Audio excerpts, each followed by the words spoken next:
मैंने बस एक सिंपल सी चीज पूछी। भाजपा वालों ने भेजा आपको? आप बताइए ना, आपको किसने भेजा है? नहीं, मुझे तो किसी ने नहीं भेजा, मैं तो देखने आया।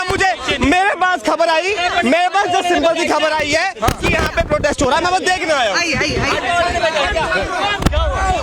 एक बात करें, मैं जेएनयू में पढ़ती हूँ।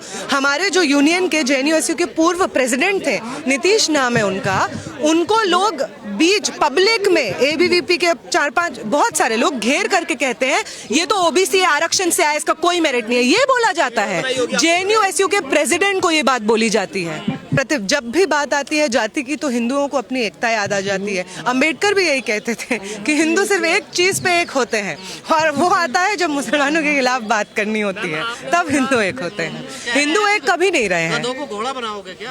इस तरह की बिल्कुल ये बात बोली जा रही है कि गधे को घोड़ा बनाओगे।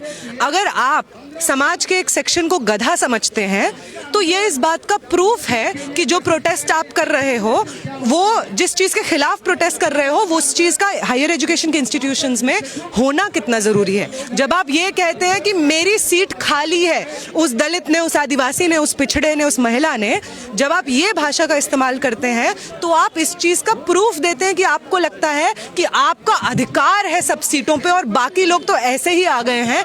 आप ही के लिए पब्लिक इंस्टीट्यूशंस है, आप ही के लिए हायर एजुकेशन है, उसमें पढ़ाई भी आप ही की हो रही है, टीचर्स भी आप ही के हैं, इसलिए कोई और आता है तो आपको लगता है कि आपका हिस्सा जो 2 दिन का प्रोटेस्ट हुआ है यूजीसी गाइडलाइंस वापस करने के लिए, आप सुन लीजिए, वहां पे जो लोग मौजूद थे उनका इंटरव्यू सुन लीजिए। उनको पता भी नहीं है गाइडलाइंस में क्या लिखा हुआ है, कुछ भी कह रहे हैं वो कि गाइडलाइंस में ये लिखा है, फलाना लिखा है, ढिमकाना लिखा है। भाई पढ़ तो लो। जिसने तुम्हें 500 रुपया दिया है प्रोटेस्ट पे बैठने का, उससे ये तो पूछ लो कि किस लिए प्रोटेस्ट करना है। आपके प्रोटेस्ट में लोग जूता फेंक के मार रहे हैं, उनसे पूछा जा रहा है क्या हुआ तो एसआरसीसी की एक मनगढ़ंत कहानी बता दे रहे हैं। लेकिन हॉस्टल में आप उनके साथ बैठ के खाना नहीं खाएंगे। हॉस्टल अलॉट भी आप जाति के आधार पे करेंगे। आप खाने पीने में, क्लासरूम्स में उनके साथ भेदभाव करेंगे। आपको किसी का सरनेम पता चल जाए तो आप उनसे दोस्ती नहीं करेंगे। तो एकता तब आती है जब आपको एकता कहने पे फायदा होता है। बाकी हर समय हमेशा आप इस ऊंच नीच को बरकरार रखने के पक्ष में। इसीलिए जब आपके मुंह से एकता निकल रहा है तो आप एक्चुअली एकता नहीं कह रहे हैं, आप कह रहे हैं कि वो ऊंच नीच जो ये आंकड़े खुले तौर पे दर्शाती है, वही ऊंच नीच को मेंटेन करने के लिए हम यहाँ पे प्रोटेस्ट कर रहे हैं और ये रेगुलेशंस वापस हो इसकी मांग। सीजेआई साहब ने कहीं ना कहीं बताने की कोशिश की कि देखिए देश में जो है सब इक्वल हो गए हैं, गरीबी अमीरी मिट गई है, जातिवाद खत्म हो गया है, इंटरकास्ट मैरिज की दुहाई देने लगे कि आजकल तो इंटरकास्ट मैरिज हो रही है और कॉलेज विश्वविद्यालय में कैसे भेदभाव हो सकता है? नहीं हो सकता। मैं इनको बोलूंगी कि सर, आपसे पहले जो यहाँ पे तख्त नशीं थे जस्टिस गवई, उनके ऊपर जूता मारा गया था और ये बोलते हुए मारा गया था, उनकी जाति को इन्वोक करते हुए मारा गया था उनके ऊपर जूता। तो आपके प्रेडिसेसर के ऊपर जब जूता मारा जाता है क्योंकि वो दलित है, तो आपको शर्म आनी चाहिए कि आप इस तरह से बोलते हैं कि जातिगत भेदभाव खत्म हो गया है। आप ही वो जस्टिस हैं सर जिन्होंने रोहित वेमुला और पायल तडवी की मांग जो पीआईएल फाइल करती है उसके रिस्पॉन्स में यूजीसी को डायरेक्ट किया था कि अरे कास्ट बेस्ड डिस्क्रिमिनेशन को एड्रेस करने के लिए आप रेगुलेशंस बनाइए। लेकिन आपको आला कमान से हुक्म आया कि अरे भाई इस पे स्टे लगा दो, तो आपने स्टे लगा दिया। तो वो, और मैं इनसे भी मतलब आपसे ये भी पूछना चाहूंगी चीफ जस्टिस से कि आपके सुप्रीम कोर्ट में कितने जजेस हैं जरा बताइए। तो अगर भेदभाव खत्म हो गया है तो सुप्रीम कोर्ट में जो जजेस का कॉन्स्टिट्यूशन है उसमें आपको दिखना चाहिए वो लोग जो हमेशा से जिनको बाहर किया गया है पब्लिक इंस्टीट्यूशन से, उन लोगों की भागीदारी तो सुप्रीम कोर्ट में दिखनी चाहिए। फिर ऐसा क्यों होता है कि सुप्रीम कोर्ट 2018 का जो डेटा है उसमें 33 में से 28 जो जजेस होते हैं वो ना मुसलमान होते हैं, ना क्रिश्चियन होते हैं, ना एससी होते हैं, ना एसटी होते हैं, ना ओबीसी होते हैं? ऐसा क्यों होता है? निशिकांत दुबे का बयान आता है, वे कहते हैं कि हमने जो कहा था वही हुआ, सुप्रीम कोर्ट ने वही किया। इसके क्या मायने निकाले जाएं? इसका यही मायने निकाले जाएं कि वो जुडिशियल सिस्टम को ये नहीं, इस तरह से नहीं देखते हैं कि जुडिशियल सिस्टम और सुप्रीम कोर्ट हर किसी के फंडामेंटल अधिकारों और कॉन्स्टिट्यूशनल राइट्स को सेफगार्ड गार्ड करने के लिए बना है। ये तो सिंपल सी ये बात है। इनफैक्ट वो तो बेइज्जती कर रहे हैं सुप्रीम कोर्ट की। वो तो कह रहे हैं कि ये तो हमारी कठपुतली है, हम जो कहेंगे सुप्रीम कोर्ट वही करेगा। सुप्रीम कोर्ट गुलाम है, आप ये कहना चाहते हैं? आप ये कहना चाहते हैं सुप्रीम कोर्ट गुलाम है भारतीय जनता पार्टी का? मैं नहीं कहना चाहती हूँ ऐसे। वहाँ पे जो सुप्रीम कोर्ट में जजेस बैठे हुए हैं वो चीख चीख के यही बात कहते हैं कि हम जिस चीज से भाजपा को फायदा हो रहा है हम उसी के हित में गाइडलाइंस लेकर के आएंगे। पिछले इतने लंबे समय से तमाम चीजों पे, लेबर कोड्स पे, एनईपी पे, सड़कों पे इतने भारी मात्रा में प्रदर्शन एक के बाद हुए हैं। पिछले ही सेशन में, पार्लियामेंट के सेशन में जो बिल्स लेकर आए हैं वो लोग, वीबीएसए जैसे बिल्स, जी राम जी जैसे बिल्स, उनके खिलाफ इतने भारी मात्रा में प्रदर्शन हुए हैं। आपने उसमें कॉग्निजेंस क्यों नहीं लिया? उसमें आपको सड़कों का, आपको क्यों, जब सड़कों में इस तरह से प्रोटेस्ट चल रहा था, आपको तब उसका भार क्यों नहीं महसूस हुआ? आपको तब क्यों नहीं महसूस हुआ कि जनता कुछ बोल रही है, शायद सुप्रीम कोर्ट को सुनना चाहिए? वो इसलिए क्योंकि आप उन्हीं चीजों पे कॉग्निजेंस लेते हैं। सुप्रीम कोर्ट को सड़कों की वही आवाजें सुनाई देती हैं जो बीजेपी के हेडक्वार्टर से डिक्टेट की जाती है। आप लोग हल्के फुल्के नारे लगाते हो, जेएनयू में, डीयू में मुकदमा दर्ज हो जाता है, रेस्टिंग हो जाती है, लेकिन खुलेआम उत्तर प्रदेश की सड़कों पर नारे लगाए जाते हैं, योगी मोदी तेरी कब्र खुदेगी, यूजीसी की छाती पर कोई भी मुकदमा दर्ज नहीं होता, कोई अरेस्टिंग नहीं होती। ये एक और केस है कि किस तरीके से लॉ सिलेक्टिवली अप्लाई होता है।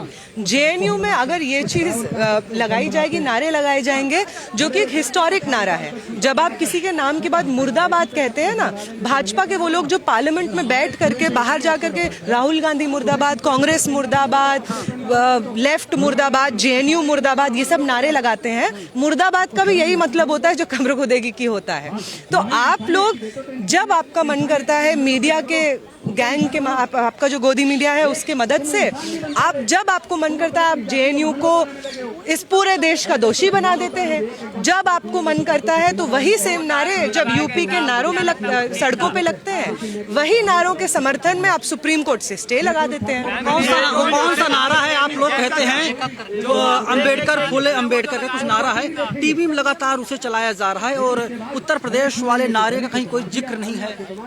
हाँ, हम बिल्कुल ये कहते हैं। हम कहते हैं जातिवाद की छाती पर बिरसा फूले अंबेडकर, और ये हम बिल्कुल कहेंगे कि जातिवाद, ब्राह्मणवाद, सामंतवाद, इन तमाम चीज़ों की छाती पे बिरसा फूले और अंबेडकर की जो लेगेसी है, जो हमें बार बार ये सिखाती है कि अगर आपके सामने पूरा इंस्टीट्यूशन इस तरह से हो जो जाति को अपहोल्ड करता हो, तब भी आपको लड़ते रहना है। आप लोग कई दिन से लगातार आंदोलन कर रहे हैं, चीख रहे हैं, चिल्ला रहे हैं, कोई सुनने के लिए तैयार नहीं है। वे लोग आंदोलन करते हैं, 24 से 48 घंटे के अंदर मामला सुप्रीम कोर्ट आता है, सीजेआई साहब बैठ जाते हैं और दूसरे सवर्ण जज बैठ जाते हैं और वे लोग फैसला दे देते हैं। हाँ, मतलब ये तो ऐसी बात हो गई ना कि घर की बात है।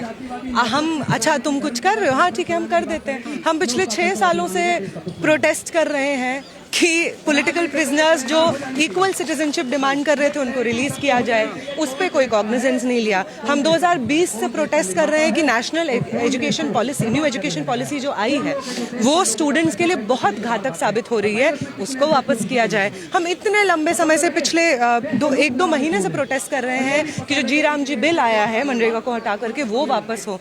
हम पिछले साल से प्रोटेस्ट कर रहे हैं, 1 साल होने वाला है, हम कह रहे हैं कि लेबर कोड जो आप लाए हैं उनको वापस किया जाए।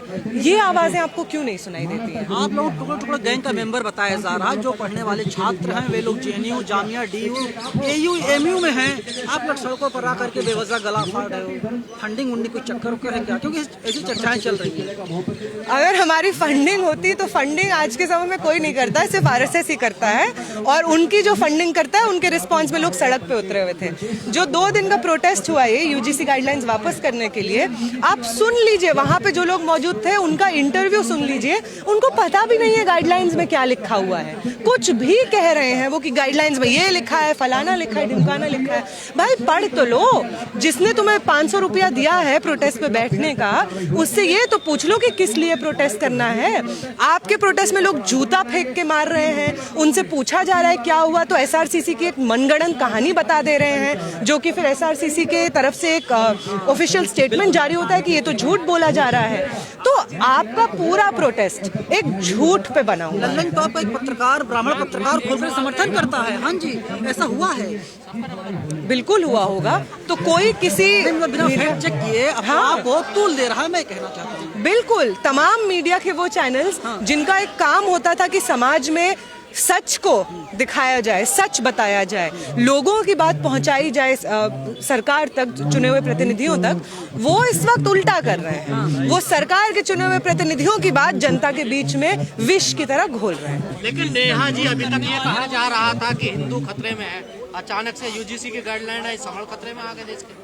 बिल्कुल, ये भी हिंदू एकता भी तो ऐसे ही जब भी बात आती है जाति की तो हिंदुओं को अपनी एकता याद आ जाती है। अंबेडकर भी यही कहते थे कि हिंदू सिर्फ एक चीज पे एक होते हैं, और वो आता है जब मुसलमानों के खिलाफ बात करनी होती है, तब हिंदू एक होते हैं। हिंदू एक कभी नहीं रहे हैं। गधों को घोड़ा बनाओगे क्या? इस तरह की बिल्कुल ये बात बोली जा रही है कि गधे को घोड़ा बनाओगे। अगर आप समाज के एक सेक्शन को गधा समझते हैं तो ये इस बात का प्रूफ है कि जो प्रोटेस्ट आप कर रहे हो, वो जिस चीज के खिलाफ प्रोटेस्ट कर रहे हो, वो उस चीज का हायर एजुकेशन के इंस्टीट्यूशंस में होना कितना जरूरी है। जब आप ये कहते हैं कि मेरी सीट खाली है, उस दलित ने, उस आदिवासी ने, उस पिछड़े ने, उस महिला ने, जब आप ये भाषा का इस्तेमाल करते हैं तो आप इस चीज का प्रूफ देते हैं कि आपको लगता है कि आपका अधिकार है सब सीटों पे और बाकी लोग तो ऐसे ही आ गए हैं। आप ही के लिए पब्लिक इंस्टीट्यूशंस है, आप ही के लिए हायर एजुकेशन है, उसमें पढ़ाई भी आप ही की हो रही है, टीचर्स भी आप ही के हैं, इसलिए कोई और आता है तो आपको लगता है कि आपका हिस्सा जा रहा है। चित्रा त्रिपाठी कह रही है कि बलिया ठाकुर ब्राह्मण जीत गए और देश को बांटने वाले हार। तो यहाँ जातिवाद नहीं हो रहा क्या? बिल्कुल जातिवाद हो रहा है। ये इस तरीके की तमाम प्रोटेस्ट जो इन गाइडलाइंस को रोल बैक करने के लिए हुई हैं, उन तमाम गाइडलाइंस का अगर आप नैरेटिव सुन लीजिए, उनमें लोग क्या तर्क दे रहे हैं इन गाइडलाइंस को वापस करने के लिए, अगर आप वो सुन लेंगे तो आपको प्रूफ मिल जाएगा कि इस तरह की गाइडलाइंस को और पुख्ता करके यूनिवर्सिटीज में लागू करना क्यों जरूरी है। झूठा फंसाया जाएगा सबल लोगों से। कोई भी लॉ जब आता है वो इस चीज को रिकॉग्नाइज करके आता है कि समाज में ये हो रहा है और इसके खिलाफ कानून बनना चाहिए। अगर इसके खिलाफ कानून बनेगा, लॉ बनाया ही तब जाता है जब कोई एक पर्टिकुलर एस्पेक्ट इतना ज्यादा हार्मफुल हो जाए, एक इंसान की पर्सनल प्राइवेट लिबर्टीज और कॉन्स्टिट्यूशनल राइट्स के खिलाफ हो जाए एक पर्टिकुलर एस्पेक्ट, तभी उसको लॉ बनाया जाता है। तो जो आप तर्क दे रहे हैं मिसयूज का, वो और कुछ तर्क नहीं है। लॉ का मिसयूज का ये जो एंजाइटी है, आपको क्यों ये एंजाइटी नहीं लगती है कि चोरी के इल्ज़ाम में, मर्डर के इल्ज़ाम में हमेशा से गरीब लोगों को फंसाया जाता है? आपको ये एंजाइटी तब क्यों नहीं होती है? तो आपको ये जो एंजाइटी इतने बड़े रूप में महसूस हो रही है जाति के सवाल पे, वो दिखाता है कि आपकी जाति के रूप में जो एंजाइटी है वो गलत कंप्लेंट्स के विरोध में नहीं हो रही है। आपको डर है कि आपका जो जनरल आचरण है, जिस तरह से आप रोजमर्रा की जिंदगी में बातचीत करते हैं, एग्जिस्ट करते हैं, आपको मालूम है कि वो कितना खराब है। आप जानते हैं कि आप जिस तरह से बात करते हैं, जैसे हायर एजुकेशन के प्रैक्टिसेस को निभाते हैं, वो कितनी अनकॉन्स्टिट्यूशनल, कितनी जातिवादी है, इसलिए आपको दिक्कत है। आपको कुछ छात्रा है लगातार एक्टिव रहती है हर मुद्दे में, क्या आपने भी ऐसा कोई देखा भेदभाव होता हुआ? बिल्कुल, खुले तौर पे हमने देखा है। आप कैसी बात कर रहे हैं? मैं जेएनयू में पढ़ती हूँ। हमारे जो यूनियन के, जेएनयू के पूर्व प्रेसिडेंट थे, नीतीश नाम है उनका, उनको लोग बीच पब्लिक में, एबीवीपी के 4-5 बहुत सारे लोग घेर करके कहते हैं ये तो ओबीसी आरक्षण से आया, इसका कोई मेरिट नहीं है, ये बोला जाता है। जेएनयू के प्रेसिडेंट को ये बात बोली जाती है। 18% जाति के आधार पे भेदभाव होने की कंप्लेंट्स बढ़ी हैं। इस एकता की बात कर रहे हैं। भेदभाव तो एकता में नहीं होता है, भेदभाव तो ऊंच नीच में होता है। तो ये ऊंच नीच का डेटा है। ऊंच नीच का डेटा ये है कि 80% ओबीसी सीट्स फैकल्टी की खाली हैं, 83% एसटी सीट्स फैकल्टी की खाली हैं, 64% एससी सीट्स खाली हैं। असलियत तो ये है। तो ऐसा क्यों है कि SC ST OBC seats faculty की इस तरह से खाली रह जाती हैं और जो यूआर होता है, जनरल होता है, उसमें सिर्फ 15% सीट्स खाली हैं? ऐसा क्यों?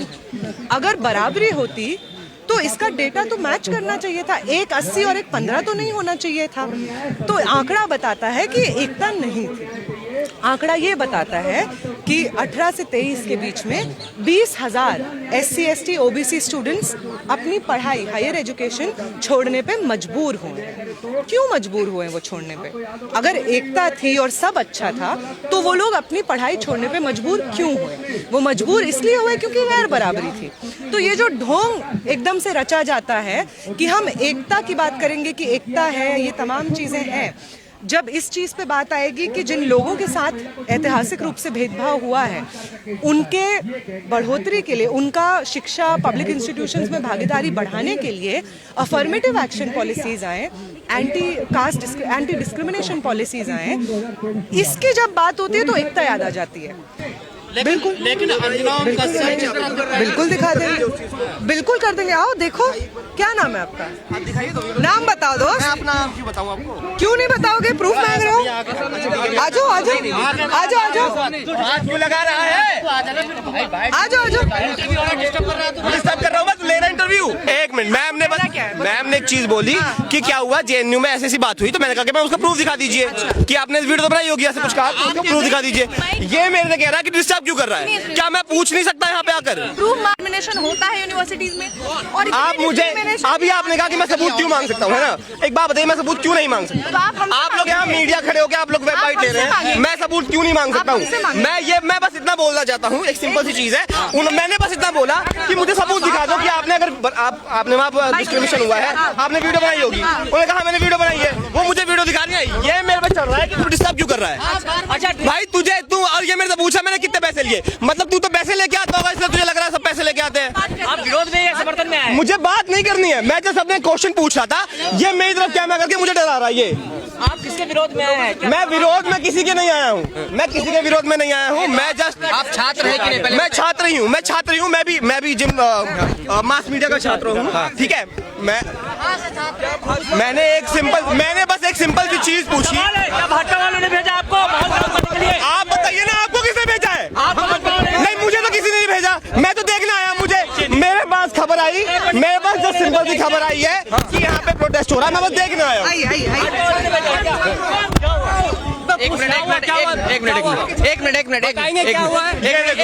ये लेफ्ट के मीडिया मुझे कह रहा है मैं पैसे लेके नहीं, यहाँ पर कोई लेफ्ट और राइट नहीं है। एक मिनट शांत, एक मिनट रुक जाओ। क्या नाम है आपका? क्या नाम है? मेरा नाम वैभव पांडे। भाई थोड़ा स्पेस। एक मिनट सब शांत रहेंगे। क्या हुआ?